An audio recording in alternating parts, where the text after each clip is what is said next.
வாழிய செந்தமிழ் வாழ்க நற்றமிழர் வாழிய பாரத மணித்திருநாடு.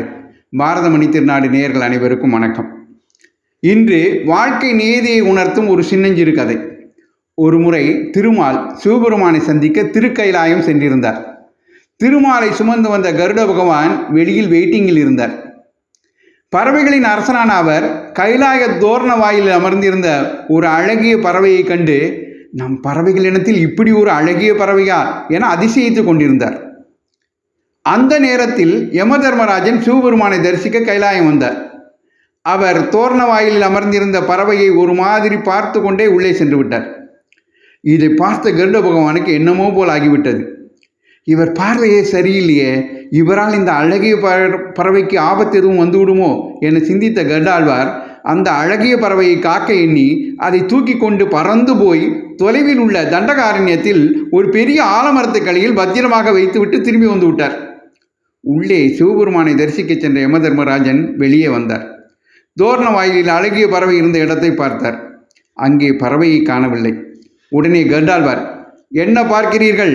நான் தான் அந்த பறவையை தண்டகாரண்யத்தில் உள்ள உயரமான ஆலமரத்தில் பத்திரமாக சேர்ப்பித்து விட்டு வந்தேன் என்றார் பெருமிதமாக. உடனே யமதர்மராஜன், உள்ளே போகும்போது இன்னும் ஒரு நாளிகை நேரத்தில் தொலைவில் உள்ள தண்டகாரண்யத்தில் உள்ள ஆலமர பொந்தில் உள்ள மலைப்பாம்புக்கு இரையாகி உயிரிழக்க வேண்டுமே, அந்த பறவை இங்கே இருக்கிறது, இங்கே இருந்து எப்படி அவ்வளவு சீக்கிரமாக அங்கே சென்று சேரும் என்று சிந்தித்து கொண்டே உள்ளே சென்றேன். கணக்கு சரியாக உதவி விட்டீர்கள், நன்றி என்று கூலாக கூறிக்கொண்டே சென்று விட்டார். அடடா, அந்த பறவைக்கு உதவுவதாக நினைத்து கொண்டு உயிர் போக உதவி விட்டோமே, என்னே பரிதாபம். இயற்கையின் நீதியில் எதையும் நம்மால் மாற்ற முடியாது. இனி பெருமாளை சுமந்து செல்வதை தவிர வேறு எதிலும் தலையிடவே கூடாது என உறுதி எடுத்துக்கொண்டார் கருடாழ்வார்.